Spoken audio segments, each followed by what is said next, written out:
au ralenti. Manchester City n'arrive toujours pas à gagner en Première League.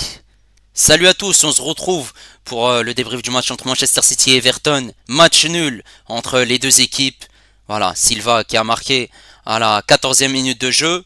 Et pour Everton, c'est Iliman Ndiaye qui a permis à Everton de recoller au score. Merci aux personnes qui étaient présentes avec moi en live pour suivre ce match. N'hésitez pas à liker et à vous abonner si vous êtes nouveau. Et bah, on est parti pour les statistiques de cette rencontre qui sont bien évidemment en faveur de Manchester City. 24 tirs seulement, 5 tirs cadrés, 1 but. Pour Everton, c'est 8 tirs, 3 tirs cadrés, 1 but. 67% de possession de balle pour les Citizens, 33 pour les Toffees, 638 passes pour Manchester City, 316 pour Everton.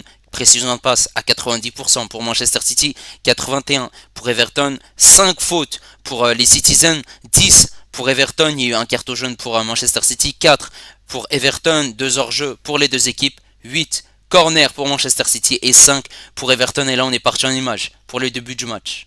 Cette équipe de Manchester City s'est présentée avec pas mal d'absents, seulement Kevin De Bruyne et Gundogan comme joueurs expérimentés. Mais ils étaient sur le banc. On avait Ortega, Lewis, Akanji, Ake, Gvardiol. En numéro 6, c'est Kovacic.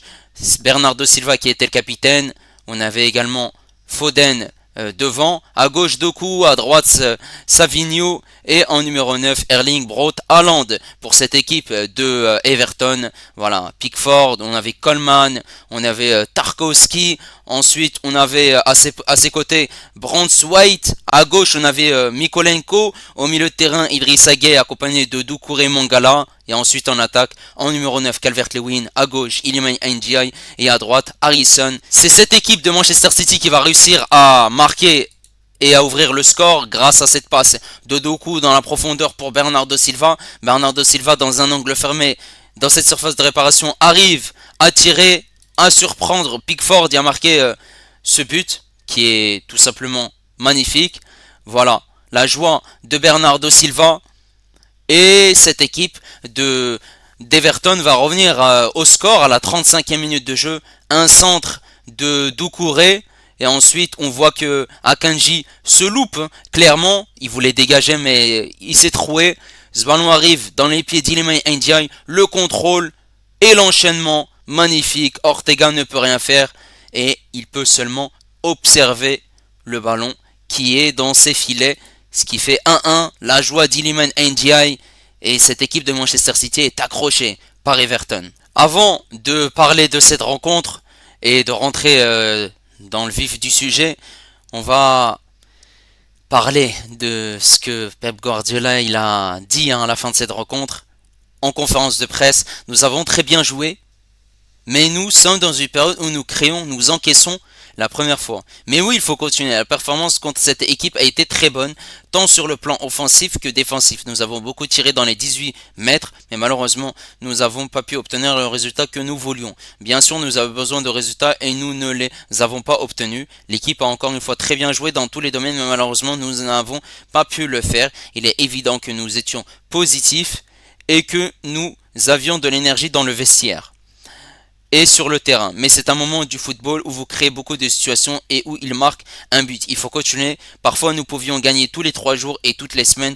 Nous pensions toujours au prochain match et maintenant, quand la situation est complètement opposée, nous l'acceptons. C'est la vie. Nous ne nous attendions pas à ne pas gagner de match à de nombreuses reprises. Mais qu'est-ce qu'il faut faire?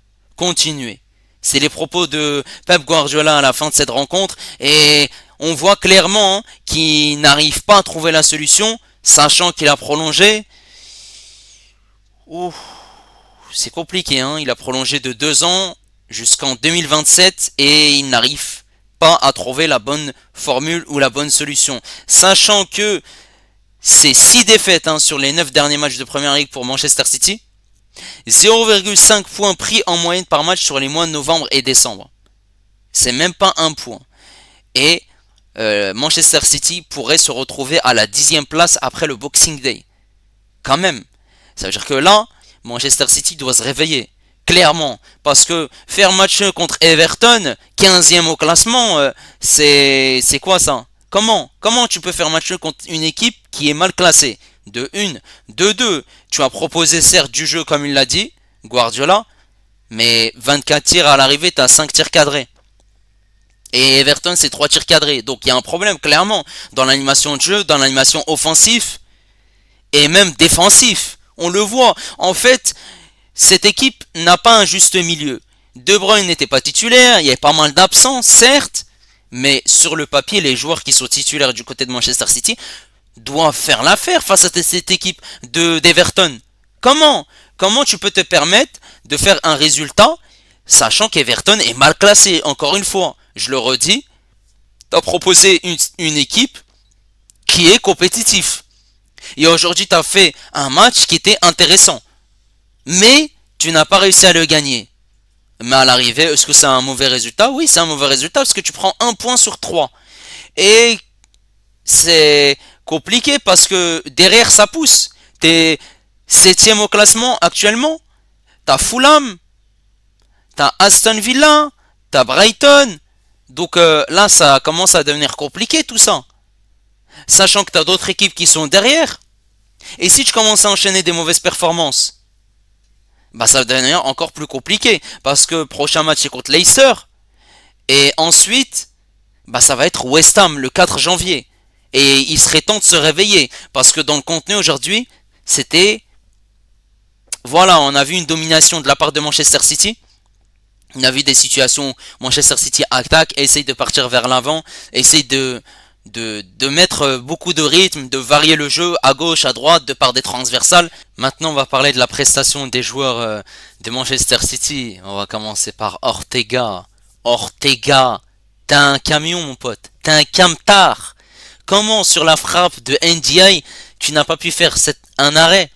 Toi qui n'as pas eu grand chose à faire durant cette rencontre, eh bah, tu as laissé le ballon filer et l'observer tout simplement. T'aurais dû faire largement mieux. Mais sinon, durant toute cette rencontre, bah, il n'a pas eu grand chose à faire. Voilà, il n'a pas été mis en danger par cette équipe d'Everton. Sur le côté droit, on avait Lewis. On fait jouer les jeunes, Walker n'est pas là.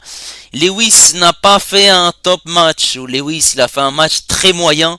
Plat parce que bah défensivement on a vu que cette équipe d'Everton, que ce soit NDI ou bien Harrison, ils ont réussi quand même à dribbler, à trouver des solutions, et que Lewis a été mis en difficulté. Offensivement, il a pu apporter notamment de par des centres par-ci par-là, mais c'était insuffisant dans le contenu malgré tout. En charnière centrale, on avait Akanji qui se loupe sur ce dégagement, ce centre qui arrive à destination de NDI. Ake, voilà, on voyait par moments Ake être intéressant, pertinent pour faire des dégagements dans certains placements, mais on voyait clairement que Akanji et Ake, c'était pas la muraille de Chine. Et on voyait que cette équipe d'Everton, malgré qu'elle soit classée 15e au classement, arrivait à poser des difficultés à cette équipe de Manchester City. Et Akanji et Ake n'ont pas fait un gros match. C'était pas rassurant en tout cas. Eh oui, parce qu'on peut parler offensivement, mais si défensivement ça va pas, bah c'est compliqué. Sur le côté gauche, on avait Gvardiol. Gvardiol, c'est pas un arrière gauche, c'est un défenseur central, mais on connaît Guardiola, il aime bien, rebricoler son équipe, sachant qu'il y a pas mal de joueurs qui sont absents. Et Gvardiol, voilà, on l'a vu par moments monter très haut, adresser des centres, revenir en retrait, jouer passe courte, passe longue, mais c'était quand même très insuffisant. Voilà, on voyait que Gvardiol, lorsqu'il montait très haut, bah il se faisait manger de vitesse, clairement, parce que c'est pas un joueur qui est rapide. Et voilà, par moment au niveau de son placement c'était intéressant, mais ça reste malgré tout pas intéressant. Ce milieu de terrain, Kovacic, Silva, il a marqué ce but, il a été pertinent, j'ai trouvé, disponible dans les relais, dans le jeu combiné, en une touche de balle, il partait rapidement vers l'avant. Par contre, un Kovacic à ses côtés qui a eu du mal. Kovacic, il devait être intéressant pour ressortir les ballons, pour jouer à une touche de balle, pour récupérer certains ballons, mais il n'a pas su le faire. Kovacic n'a pas le rôle de Rodri. Et oui, Kovacic n'a pas le rôle de Rodri. Mais Kovacic n'a pas fait un bon match. Et le truc, c'est que si le milieu de terrain, ça va pas, bah l'attaque, ça va pas aller. Et Foden qui était en 10, Foden qui a été inexistant. Foden qui a été inexistant, qui a pas fait grand chose, qui a essayé quelques dribbles, par-ci, par-là. Mais il a jamais mis en difficulté Pickford. Lorsque les attaquants de Manchester City essayaient de trouver des solutions, c'était toujours en dehors de la surface de réparation, des frappes contrées ou des centres. Match une nouvelle fois compliqué pour Foden. Sur le côté droit, on avait Doku. Doku a essayé de dribbler, a essayé d'apporter de la vivacité, de la percussion, de l'envie et de partir rapidement vers l'avant. Mais Doku n'a pas réussi à mettre en difficulté cette équipe d'Everton et c'était clairement insuffisant pour un joueur qui sait le faire et un joueur qui a été intéressant la saison dernière. Et là, il a plus de mal. En l'occurrence, face à cette équipe d'Everton, surtout le bloc défensif était bas. Voilà. Sur le côté gauche, on avait Savinho. Savinho, je me pose la question, pourquoi il a joué tout le match? Ah mais ouais, c'est vrai. Il y a beaucoup de blessés du côté de Manchester City et sur le banc, il n'y a pas grand chose, il y a Gundogan et De Bruyne. Regardez, Simpson Pucé rentre un passe de hacker pour vous dire. Ah ouais, même moi je pourrais jouer, je pourrais être remplaçant carrément sur le banc. Bon bah Savinho a essayé des dribbles, a essayé de partir, d'essayer de faire des différences, mais on voyait beaucoup de centres, beaucoup de frappes qui n'amenaient pas grand chose, c'est clairement insuffisant. Et pour finir, la petite cerise sur le gâteau, Haaland. Qu'est-ce qui se passe? 3 derniers penalties, 2 ratés. Et psychologiquement ça va pas. Il a eu un penalty, il l'a tiré et il arrête Pickford. Juste après, il marque un but, mais c'est hors jeu. On voit un Haaland qui est en difficulté. Certes, il n'a pas énormément de ballons en match, ça c'est une certitude. On le voit clairement, c'est compliqué pour lui. Mais même lorsqu'il décroche pour combiner une touche de balle, c'est insuffisant. Haaland a du mal cette saison, malgré son début de saison. Voilà, on va dire, le début de saison était plutôt pertinent pendant un petit moment, on va dire jusqu'à octobre. Mais là, il a du mal, clairement. C'est très compliqué pour lui. Hein. À un moment donné, il était meilleur buteur de cette première ligue. Mais à force, bah, son compteur est toujours bloqué. Hein, à 12 buts. Eh oui, Manchester City qui a du mal. Et on a vu une équipe d'Everton qui a réussi à poser des soucis à cette équipe. Ndiaye qui marque un magnifique but.